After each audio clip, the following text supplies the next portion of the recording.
Welcome, everyone, to this Good Leadership Podcast. My name is Charles Good, your host and the president of the Institute for Management Studies. This podcast is designed to provide you with actionable insights and tools that you can use from discussing the research, stories, and background from recognized experts and practitioners to accelerate your impact in your current role. My goal is what we've discussed today will be immediately actionable and useful to you, and I'd love to hear your comments for this episode about what you're planning on implementing. Welcome, everyone, to the Good Leadership Podcast. My name is Charles Good, your host and the president of the Institute for Management Studies. Today, this is a special edition of the podcast where I'm talking to Ryan Caldarone, who is originally hired at Amica and began as an adjuster in their training class in June 2009. He was then promoted to the claims advisor in 2013.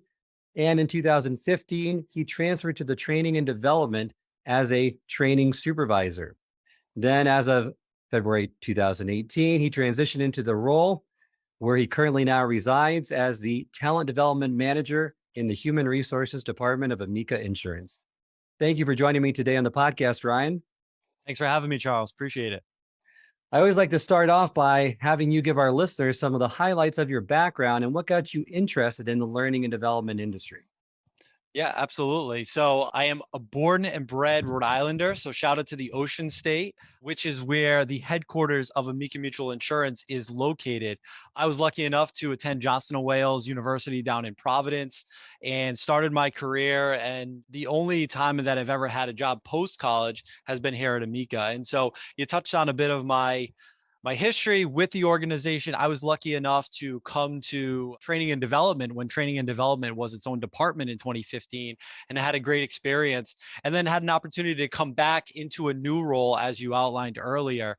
And so I found my niche in the learning and development and training space when I originally was exposed to it in 2015, because I genuinely enjoyed the impact that training and learning and developing of employees has, not only on those individuals, but also on the impact that they have on other people throughout the organization and ultimately on our customers. Because for those that don't know anything about Amica Mutual Insurance, our secret sauce, our differentiator, and what makes us the best in the industry is the customer service, the industry leading customer service that we're able to provide.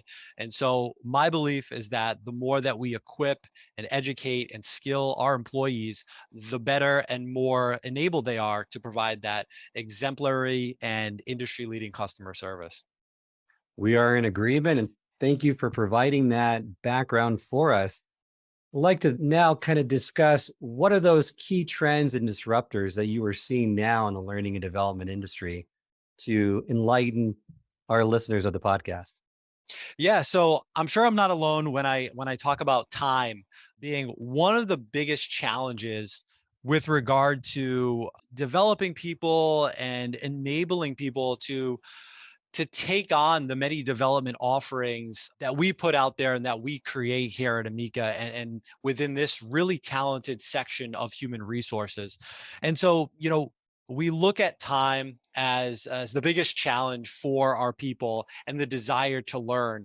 I find that the desire to learn is there, the desire to develop is there, and it's really about carving out those specific chunks of time within our days, within our really busy days and weeks and months, to step aside and realize that learning how to learn is actually a skill that we need to acquire and that we acquire over time. And so what we're trying to do here at Amica is to incentivize and to promote the many different offerings that we have to combat that challenge and turn learning and development not into something that is nice to have, but really a need to have for all employees throughout the organization. And I think we're seeing that across a larger swath of organizations in many different industries where now L&D HR has a seat at the table because they realize how important development is, especially during times like these, where it's the great resignation and people coming back or the quiet quitting. And you really need to engage them with those development opportunities. One part of your culture that really speaks to me is really that promote from within framework that you have, which further incentivizes employees to seek out and pursue those development opportunities, right? Absolutely. If you look across our organization, our chief operating officer, as well as the head of HR, the head of our claims department, the head of our sales and client services department, the head of our corporate strategy department, the head of our service center operations, they all started in our initial training program, which is a 6-week program that we host here 3 times a year at our home office campus. All of those individuals that I talked about are members of the C-suite, and they are leading at the highest levels within the organization. And so they've had the opportunities, just like I have and everyone else that enters our Amica family, to develop their skills and to move on to new positions and new unique challenges within the organization, whether that's a individual contributor role or whether that's a people manager role. And so we really want to provide a robust offering of programs and training content that allows people to close that skill gap from where they are now to where they're going to be in the future, because that really is what allows us to have the continued longevity for the promote from within philosophy, and allow the future heads of those departments to not only stop where they're at now in their development, but to move on and to ascend into those roles into the future and beyond. That's great. Like for you also to talk about, which I thought was quite unique and interesting because not many companies make this promise, is that when employees come to you and they say they need additional resources, especially in terms of their learning and development, the organization, Amica, views them as non negotiables. And they make sure that it happens because they realize that strong connection between making those development opportunities happen, giving them the resources, and retention and greater employee engagement, correct? Absolutely. Yeah. So our organization here at Amica is really, from a development standpoint, is really founded on a partnership. And that partnership has to do with involves the employee, their direct manager or supervisor, and the company as a whole. And so when we look at that partnership, the ask of the employee is to drive their career, to seek out opportunities, to look for ways to move the needle on their own skills and abilities, which are the competencies that drive success in their role. Their supervisor or manager, as that second partner, their responsibility is to connect with their employees to understand what makes them tick, what are their skills and abilities that they shine in showing every single day, but also where are their opportunities for improvement, putting them in positions to succeed, giving them stretch assignments to challenge them on the job, and really bringing that to the table. And then third, that third component of that partnership is the company, and providing the financial support and stability so that when folks like me and my team here within the talent development section of human resources are looking to bring on a new provider or to send our employees to a different a session out there or a program that exists, we have the ability to do it. And it really truly is something that I feel in my current position as the director of talent development, that we are fully supported starting at the highest levels within the organization. And I couldn't ask for more from where I sit. And I really appreciate that. And that's so important in building a strong learning culture, which is exactly what Amica has. Tell me about some of the strategies you're using to build that leadership pipeline, if you can go a little more depth for us. Yeah. So what we have, I think, right now is a phenomenal mix of homegrown content and programs, and also tremendous partnerships. And IMS is obviously a leader within our partnership suite. But our homegrown offerings that we have are many, many perennial programs that are on our talent development schedule every year. From our Future Leaders program, which is our 6-week training program that takes place every June, September, and January, where we bring in new hires in the sales and client services and claims departments, and they come in. We have them come back at their 1 year and 2 year marks in those roles so that they can continue to network, build their network, and gain additional skills as they move on with their tenure in those roles. We have a new supervisor development program that takes place every December. We have a new manager development program that takes place every May. We have an Amica MBA program for emerging leaders and high potential employees. We have an officer development program. So folks that are at those high level levels within the organization are continuing to develop their own personal skills as they move on in their careers. We also have a lot of self-paced learning opportunities through our learning management system. And so our partnership with our third-party content provider in LinkedIn Learning and the curated playlist that we've created here internally really is arming the learning and development that employees are seeking out there. And we're trying to make it as easy as possible for them to find the content that they need when they need it in order to improve those skills. And that is so critical, is to make sure that it fits into their workflow activities, that you've created and curated that content to meet those individual needs. Can you tell us a little bit more about how IMS has helped you in this process and the role that it plays, and hopefully what impact it's had with Amica leaders? Absolutely. Yeah. So I was on a call just last week with the leaders of our marketing department. And yesterday I was on a call with the leaders of our accounting department. And both of those calls, both of those meetings went in a similar way. And it led me to pointing them to the schedule of events and offerings that are coming up with IMS. And so for me, IMS and referral to IMS sessions and programs that are coming up has really become a default for people that want to improve their leadership and really outside of even just leadership skills, just skills in general, because the quality of the programs and the session offerings are just top notch and the highest that really exist out there. And that's a result of the presenters that are being brought to the table. They are experts in their field. They are extremely intelligent and knowledgeable about the topics that they're talking about. And they're delivering it in a way that's digestible and easy to extract those things that I, as an employee or a learner that attends one of those, can then, leave that session, whether it's a 3 hour or a 1 hour or longer, and go back and actually implement those things. And I think that's what's so important. That's such, for us, the differentiator is how can I now go back and implement that on the job in my everyday actions as a leader and improve my skills on a continual basis. Well, that's great to hear from one of our members, because that's really has been our focus for a long time, is that speed to impact and getting people to apply and use and see value in the IMS program and offerings right away. So it's great to see how it's connecting and resonating with you and the leaders.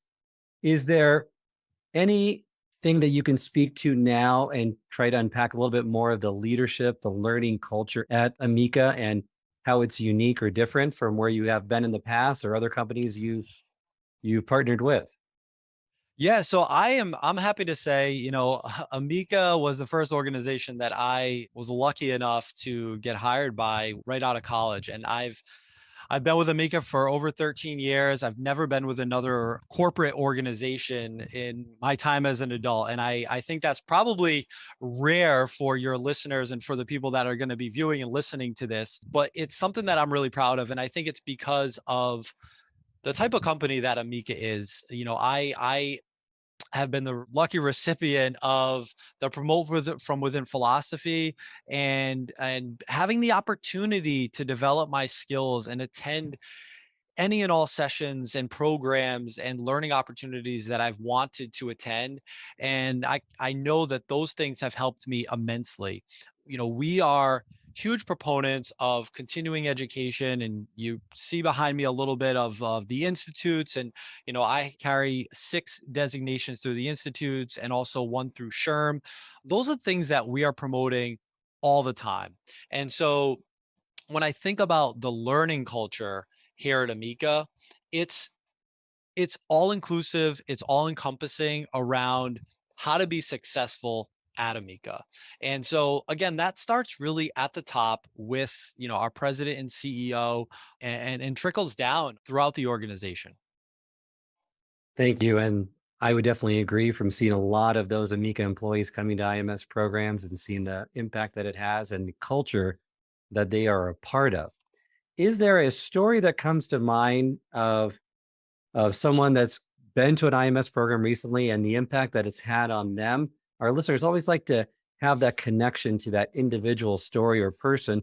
I know you shared one with me last week about someone attending the emotional intelligence program that we had, but I didn't know if any others came to mind or if you wanted to share that one with our listeners. Yeah, that one just resonates with me because it was someone in our sales and client services department, and she had called me after attending the session. And so what stuck out to me was that, and I've had a number of conversations with her, but she called and she said, I really appreciated the session because it was on the topic of emotional intelligence. And she said, I considered myself before going into that someone that is emotionally intelligent leader.